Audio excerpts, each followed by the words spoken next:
from the Signature Bank Studios. This is Chicago's Morning Answer with Dan Proft on AM 560. The Answer.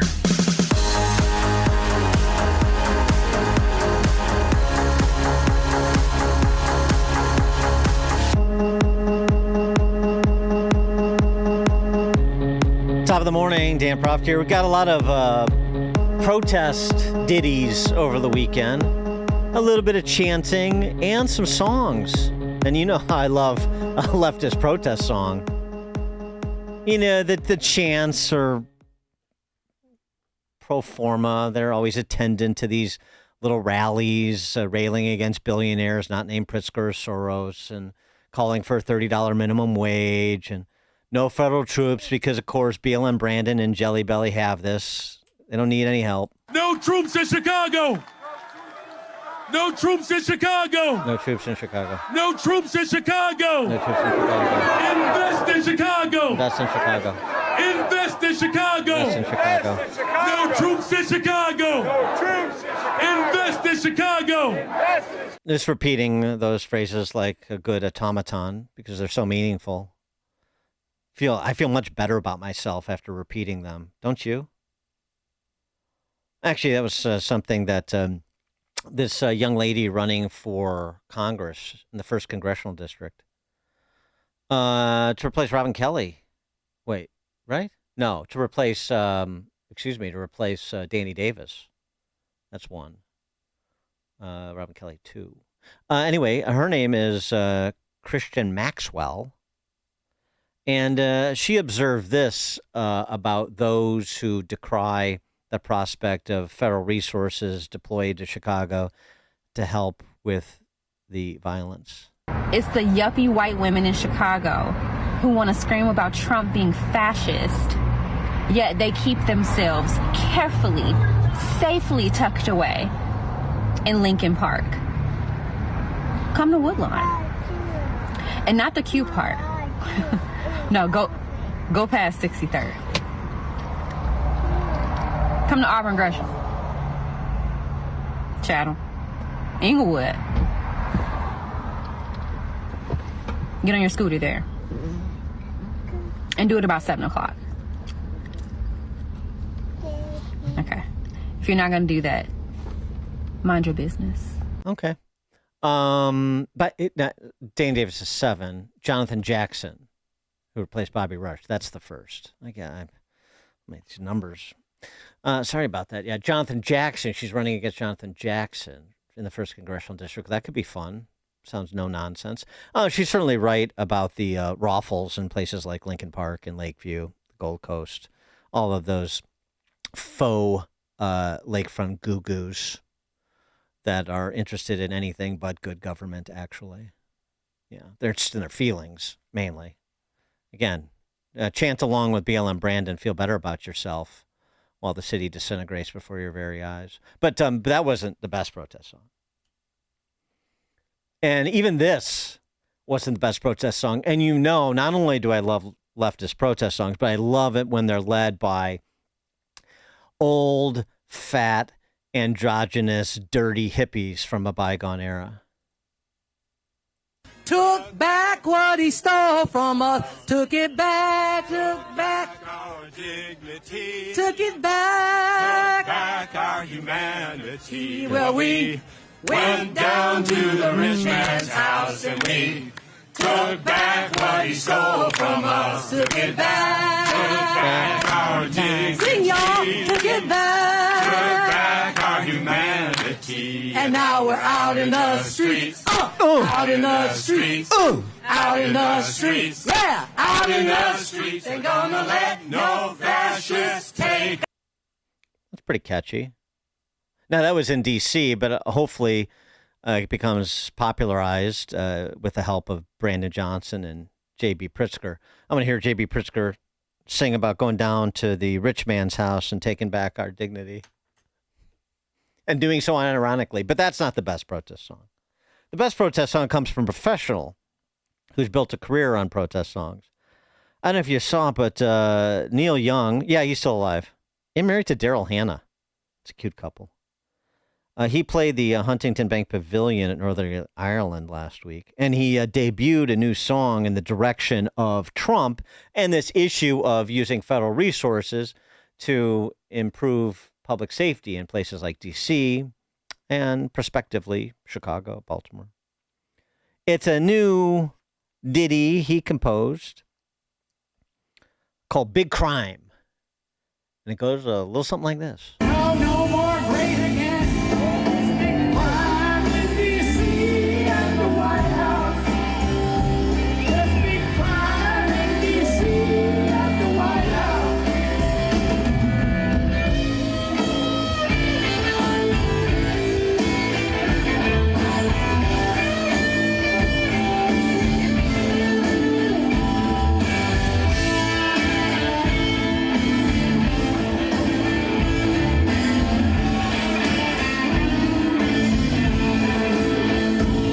More money to the fascists, the billionaire fascists. Time to black out the system. It's no more great again. No, there's no more great again. It's time to black out the system. There's big crime In the D.C. at the White House. There's big crime in D.C. at the White House. Come on, hold hands. No more great again. No more great again. Big crime in D.C. at the White House. You get the gist of it. My singing voice is at least as good as Neil Young's.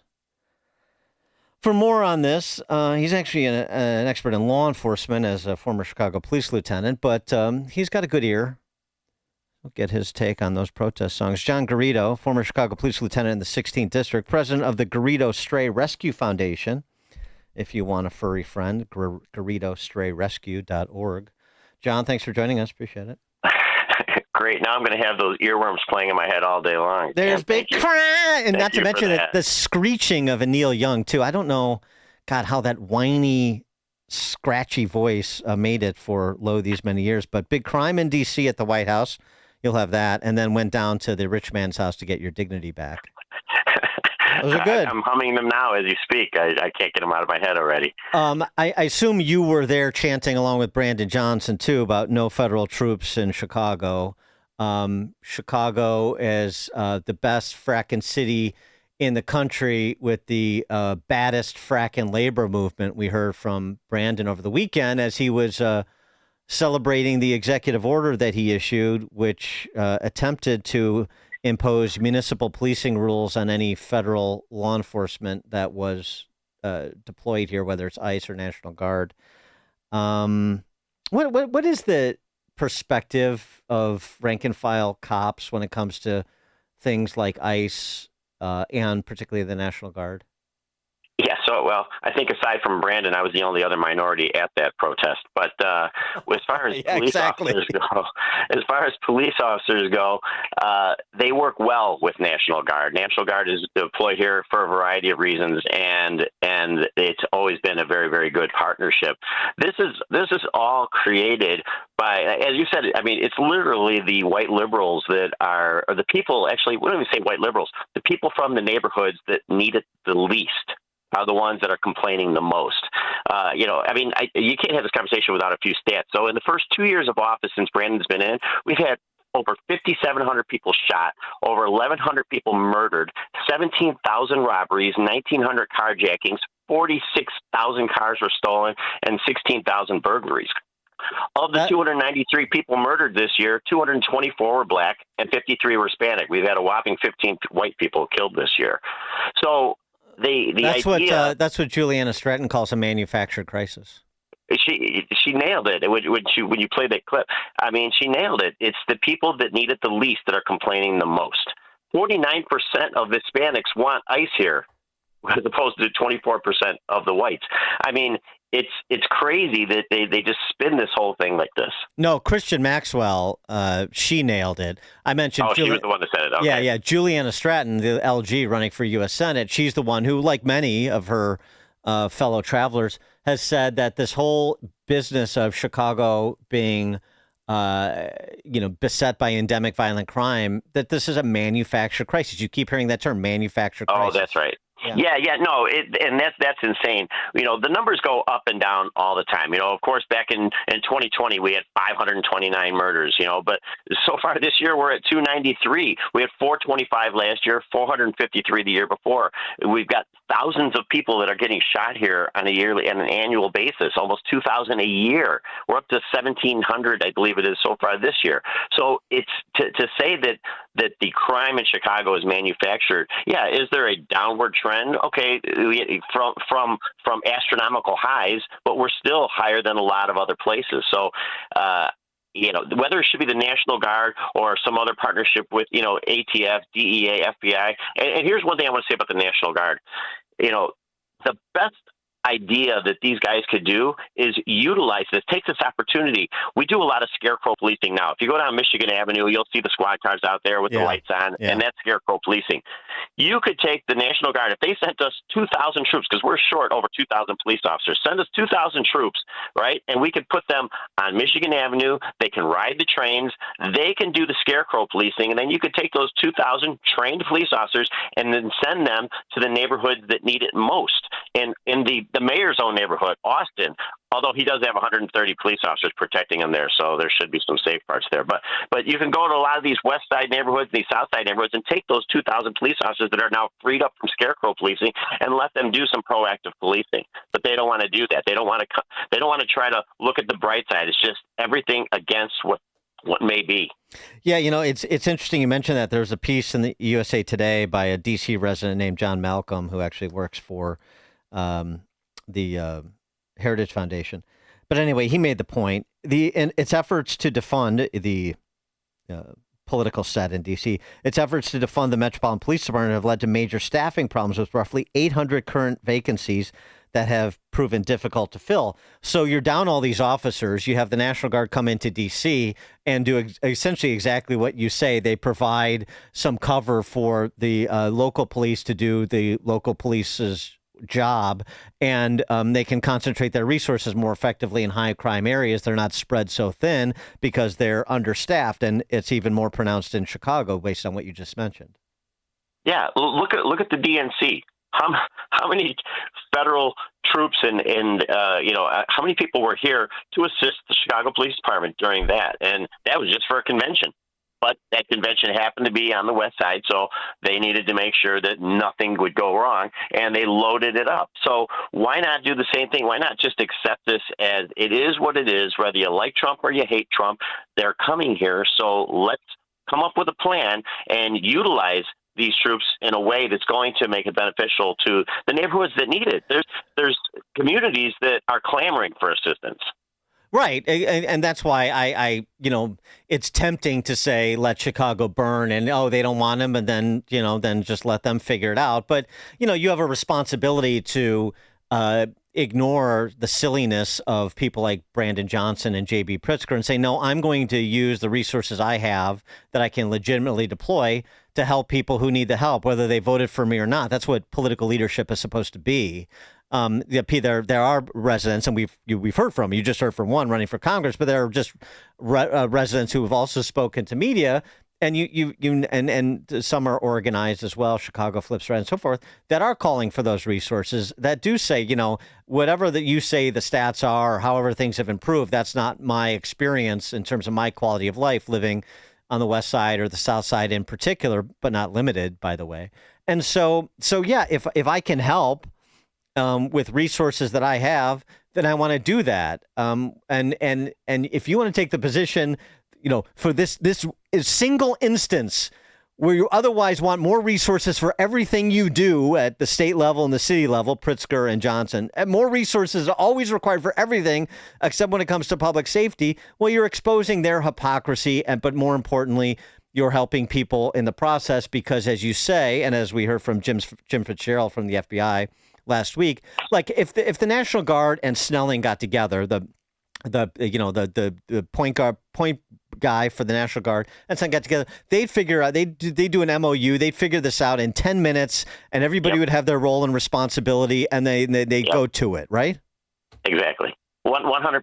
They would work it out like they've done in the past. You know, this idea that they're using the army or they're using the military against American citizens.